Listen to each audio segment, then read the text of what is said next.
गौरी पुत्र गणेश भगवान की जय। श्री लक्ष्मी नारायण भगवान की जय। श्री शंकर पार्वती भगवान की जय। प्रिय भक्तजनों, आप सभी को सोमवती अमावस्या की ढेरों शुभकामनाएं। भगवान श्री शंकर, माता पार्वती जी की कृपा आप और आपके समस्त परिवार पर सदैव बनी रहे। प्रिय भक्तजनों, प्रत्येक महीने में अमावस्या तिथि आती है और जब अमावस्या सोमवार के दिन पड़ती है तो इसे सोमवती अमावस्या के नाम से जाना जाता है और इस अमावस्या को बहुत ही महत्वपूर्ण माना जाता है। इस दिन व्रत बहुत ही फलदायी होता है। इसका वर्णन प्राचीन ग्रंथों में भी दिया गया है और कोई भी विवाहित स्त्री यदि इस दिन व्रत रखती है तो उसके पति की आयु में वृद्धि होती है। और इस अमावस्या को व्रत रखने से पितृदोष का भी निवारण हो जाता है और जो भी व्यक्ति अपने जीवन में किसी भी प्रकार की समस्या का सामना कर रहा है उसे इस दिन व्रत अवश्य ही रखना चाहिए। और इस दिन आप यदि गंगा में स्नान करते हैं तो इसका फल निश्चित ही मिलता है। तो भक्तजनों, आज हम इस वीडियो में सोमवती अमावस्या की पौराणिक कथा सुनेंगे। यह कथा भगवान शंकर व माता पार्वती जी के विवाह से जुड़ी हुई है और आज के दिन इस पवित्र कथा को सुनने से समस्त मनोकामनाएं पूर्ण हो जाती हैं और संकट दूर हो जाते हैं। तो आप सभी भक्तजन बड़ी ही श्रद्धा और प्रसन्न चित्त मन से इस कथा को पूरा श्रवण कीजिएगा। तो सभी प्रेम से बोलिए श्री शंकर पार्वती भगवान की जय। सर्व देवी देवताओं की जय।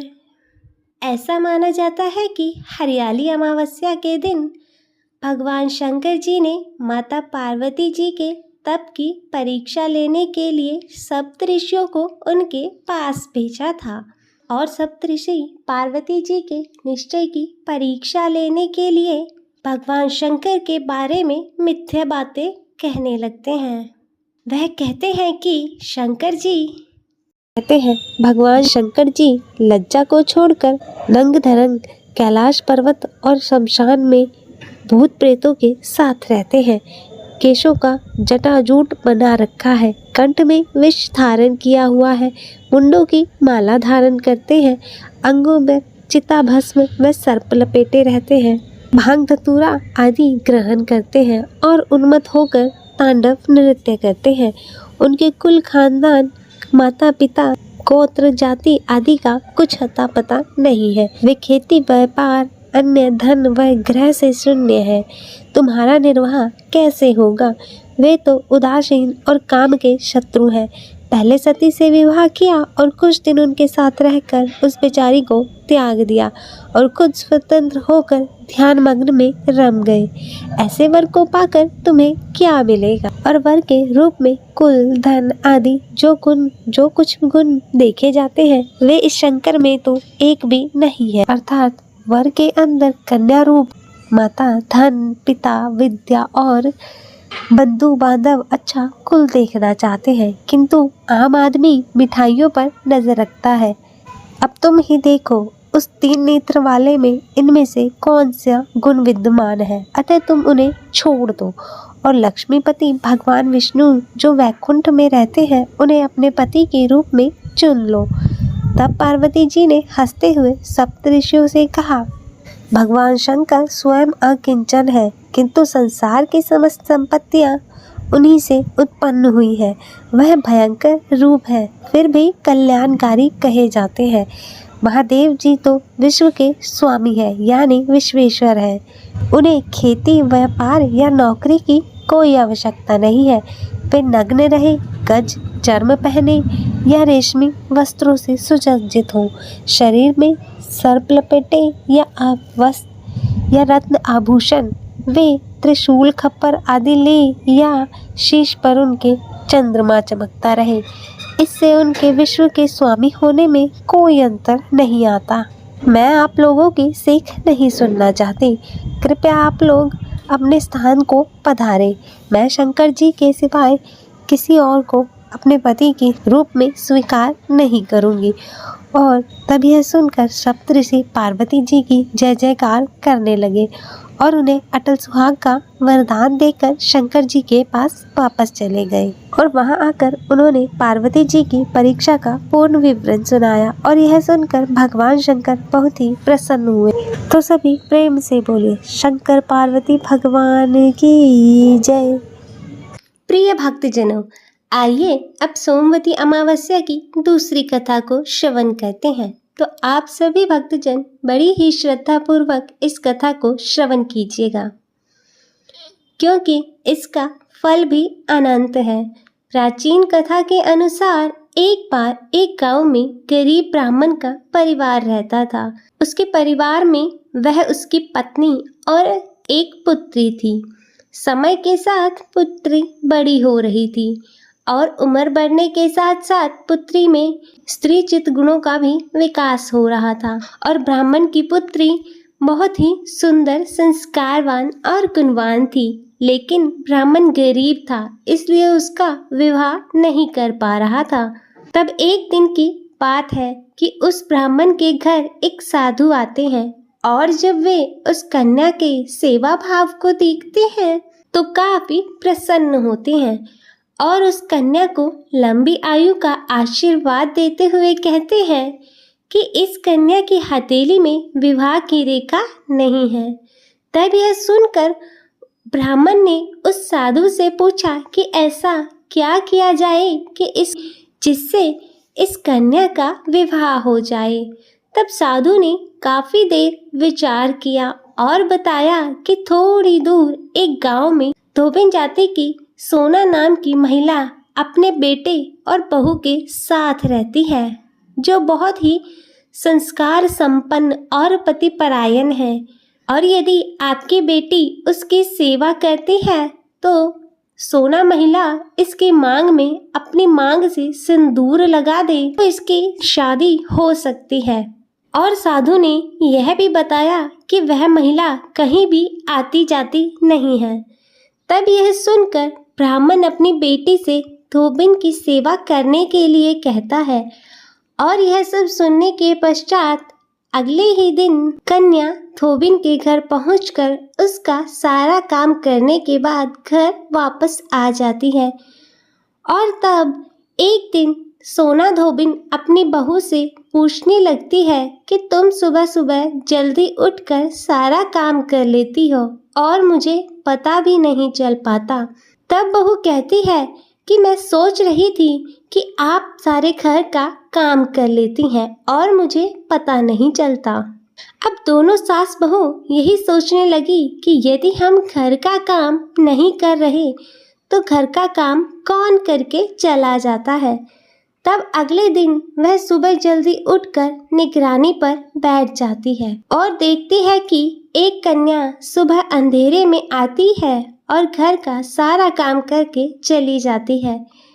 जब वह कन्या घर का सारा काम करके जा रही थी तो धोबिन उसके पैरों में गिर जाती है और पूछने लगती है कि तुम कौन हो और इस तरह से छुपकर मेरा काम क्यों कर रही हो। ब्राह्मण की कन्या साधु द्वारा कही गई संपूर्ण बात उसे बताती है और सोना धोबिन पति परायण थी तो वह तैयार हो जाती है। उस समय उसके पति थोड़े अस्वस्थ थे और वह ब्राह्मण की कन्या के साथ जाते समय अपनी बहू से कह जाती है कि मेरे लौटने तक घर ही रहना। जब सोना धोबिन अपनी मांग का सिंदूर उस कन्या की मांग में लगाती है तो इससे उसका पति मर जाता है।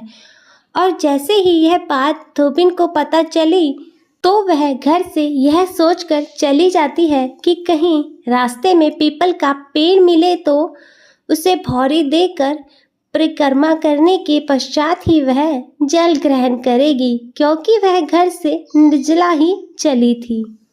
और उस दिन सोमवती अमावस्या का दिन था। तब ब्राह्मण ने घर पहुंचने के पश्चात उसने पूरे पकवान नहीं खाए।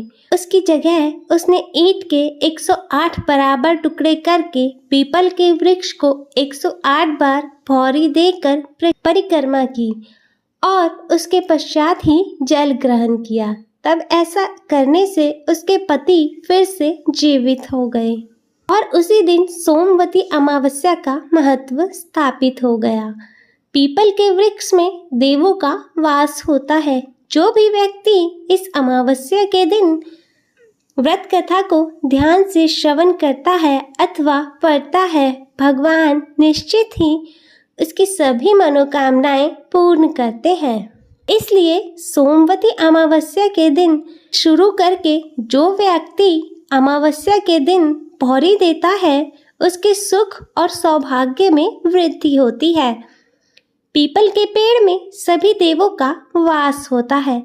अतः जो व्यक्ति हर अमावस्या को न कर सके वह सोमवार के दिन पड़ने वाली अमावस्या को 108 वस्तुओं की भौरी देकर सोना धोबिन और गौरी गणेश का पूजन करता है, उसे अखंड सौभाग्य की प्राप्ति होती है। और ऐसी प्रचलित परंपरा है कि पहले सोमवती अमावस्या के दिन धान, पान, हल्दी, सिंदूर और सुपारी की भौरी दी जाती है और इसके बाद की सोमवती अमावस्या को अपने सामर्थ्य के अनुसार फल, मिठाई, सुहाग सामग्री, खाने की सामग्री इत्यादि की भौरी दी जाती है और फिर भौरी पर चढ़ाया गया सामान किसी सुपात्र ब्राह्मण, ननंद या भांजे को दिया जाता है। अतः हे शंकर पार्वती भगवान जी, इस कथा को कहते सुनते हुंकारा भरते सभी पर अपनी कृपा सदैव बनाए रखना और सभी को अखंड सौभाग्य देना। तो सभी प्रेम से बोलिए श्री शंकर पार्वती भगवान की जय। प्रिय भक्तजनों, आइए अब सुनते हैं सभी मनोकामनाओं को पूर्ण करने वाली अगली कथा। किसी नगर में एक साहूकार रहता था। उसके घर में धन की कोई कमी नहीं थी, लेकिन उसकी कोई संतान नहीं थी, जिस वजह से वह बहुत ही दुखी रहता था। पुत्र प्राप्ति के लिए वह भगवान शिव के प्रत्येक सोमवार व्रत रखता था और पूरी ही श्रद्धा के साथ शिवालय में जाकर भगवान शिव और माता पार्वती की पूजा करता था। उसकी भक्ति देखकर माता प्रसन्न हो गई और भगवान शिव से उस साहूकार की मनोकामना पूर्ण करने का निवेदन किया। पार्वती जी की इच्छा सुनकर भगवान शिव ने कहा, हे पार्वती, इस संसार में हर प्राणी को उसके कर्मों का फल मिलता है और जिसके भाग्य में जो हो उसे भोगना ही पड़ता है।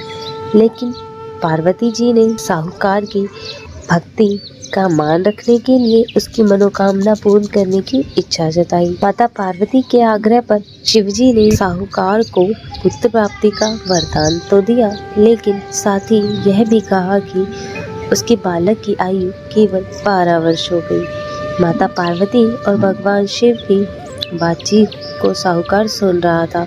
उसे ना तो इस बात की खुशी थी और ना ही दुख। वह पहले की भांति शिव की पूजा करता रहा। कुछ समय बाद साहूकार के घर एक पुत्र का जन्म हुआ।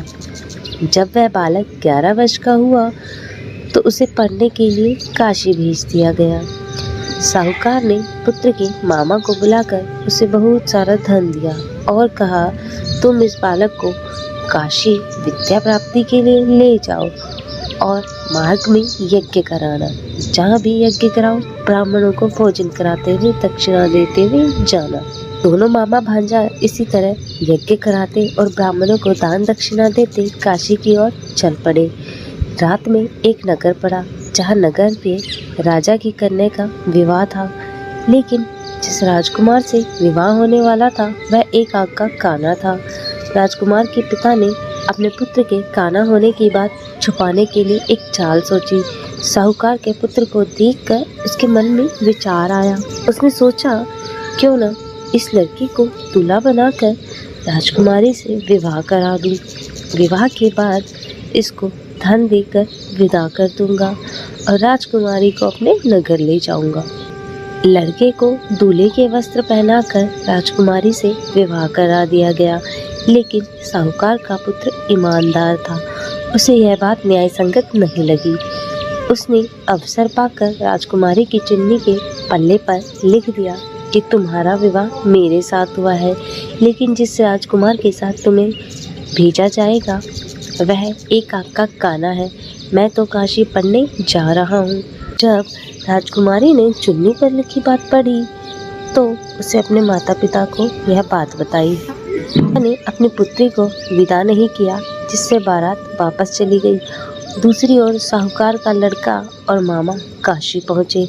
वहाँ जाकर यज्ञ किया। जिस दिन लड़के की आयु 12 साल की हुई उसी दिन यज्ञ रखा गया। लड़के ने अपने मामा से कहा कि मेरी तबीयत कुछ ठीक नहीं है। मामा ने कहा तुम अंदर जाकर सो जाओ। शिवजी के वरदान अनुसार कुछ देर बाद बालक के प्राण निकल गए। मृत भांजे को देखकर उसके मामा ने विलाप शुरू किया। संयोगवश उसी समय शिवजी और माता पार्वती उधर से जा रहे थे। पार्वती ने भगवान से कहा, स्वामी, मुझे इसके रोने का स्वर सहन नहीं हो रहा है। आप इस व्यक्ति के कष्ट का अवश्य दूर करें। जब शिवजी मृत बालक के समीप गए तो वह बोले, यह उसी साहूकार का पुत्र है जिसे मैंने 12 वर्ष की आयु का वरदान दिया था। अब इसकी आयु पूरी हो चुकी है। लेकिन मातृभाव से विभोर माता पार्वती ने कहा कि हे महादेव, आप इस बालक को और आयु देने की कृपा करें, अन्यथा इसके वियोग में इसके माता पिता भी तड़प तड़प कर मर जाएंगे।